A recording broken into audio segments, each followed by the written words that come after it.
équipement Apple qui nous permet de fermer les batteries au niveau du téléphone pour que ce ne soit pas enflé et que la batterie n'ait pas d'air à l'intérieur. On loge le téléphone, on fait remonter, on positionne le cadre dans son tiroir, on loge la batterie et là on règle la position du rouleau pour pouvoir presser la batterie.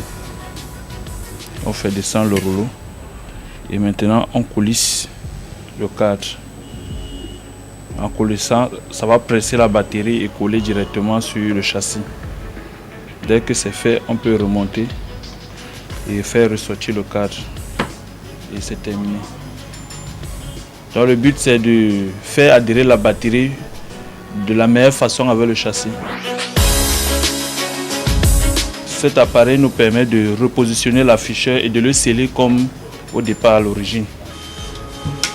Pour permettre en sorte que même s'il y a de l'eau qui tombe dessus, ça peut résister. Après avoir pressé, nous avons un écran ici qui nous donne la durée.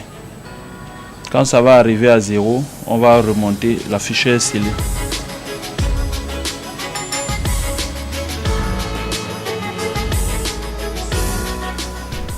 L'appareil permet de sceller l'afficheur iPhone comme à l'usine. Quand ça bute, ça veut dire que le temps imparti est déjà arrivé. Nous pouvons retirer le téléphone. Le téléphone est scellé. Ici, nous avons un équipement Samsung qui permet de désassembler les afficheurs, désassembler les couvercles arrière.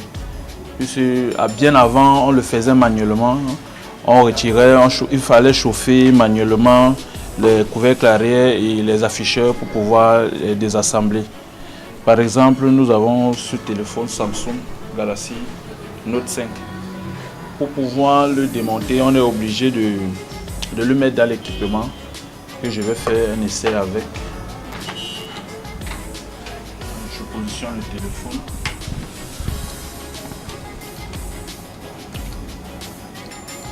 On règle le téléphone. Dès que le téléphone est bien réglé, on rabat. Et là maintenant, ce bouton lui permet de retirer l'air dans tout le circuit à l'intérieur. Dès que l'air est retiré et que c'est déjà calibré, ici nous avons backlash dans le couvercle arrière. On presse là. Et maintenant, l'équipement commence à chauffer le couvercle arrière de manière automatique. Dès que le délai de 4 minutes 55 finit, ça va nous signaler et le couvercle va remonter tout doucement et ça sera déjà fait.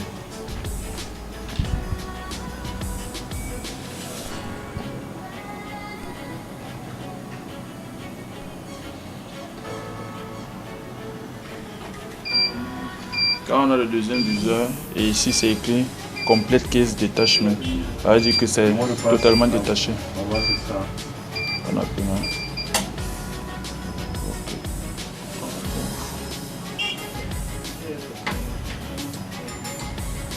on peut prendre le téléphone et le couvercle est retiré. Donc maintenant on peut continuer à travailler sur le téléphone. On a un autre équipement qui permet de resceller le couvercle une fois le glue déjà déposé dessus. On ouvre l'équipement, on retire le calibre du téléphone pour loger le téléphone à l'intérieur. On loge le téléphone, on positionne le. On referme.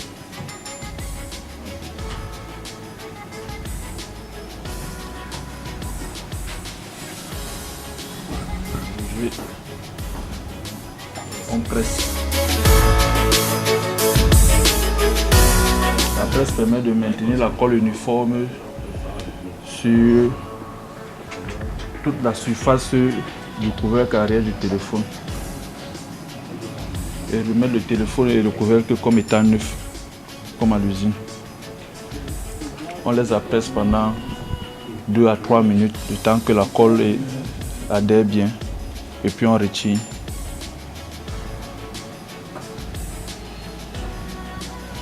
petit locage.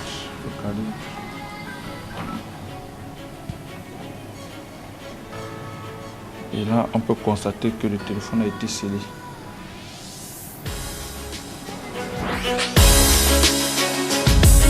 Ici, nous avons un équipement Mobile Dry qui permet de sécher les téléphones, tous les téléphones qui sont tombés dans l'eau, d'autres qui pétaient la pluie, c'est infiltré à l'intérieur. Cet équipement permet de chauffer les cartes mères sans toutefois démonter le téléphone. Donc là, on commence par le mettre en marche. On ouvre son battant.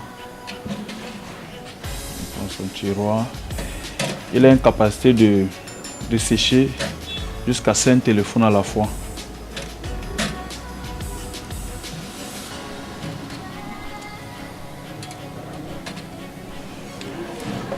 On repousse son tiroir. Bon, ici, nous, on l'avait programmé pour 5 minutes à une température de 70 degrés Celsius. Donc, quand on a refermé le tiroir, on lance la température. Là, c'est la température ambiante à l'intérieur au départ. Elle va progresser jusqu'à 70 degrés. Et après 5 minutes, nous pourrons retirer. Ils sont déjà prêts. Là, il est encore tout chaud. Et il marche.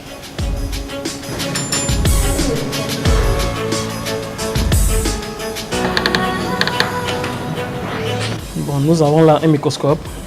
Ça nous permet de faire des soudures de précision. Parce que l'œil peut nous tromper. Et grâce au microscope, nous avons une image agrandie de 10x qui nous permet de mieux voir les pings, mieux voir si la soudure a été bien faite. Par exemple, là maintenant, on veut changer le connecteur de charge. Et là, nous avons les 5 pins. Nous remarquons que certains pins ne sont pas bien soudés. Et pour mieux voir cela, il faut juste agrandir de 5x. De 10x. Sinon, on ne pourra pas bien voir que c'est soudé. On va servir le client ne va pas se rendre compte que c'est bien soudé.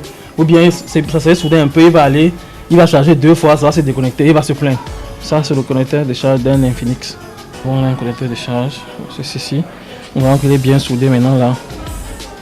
Et on n'aura plus de problème après cette soudure.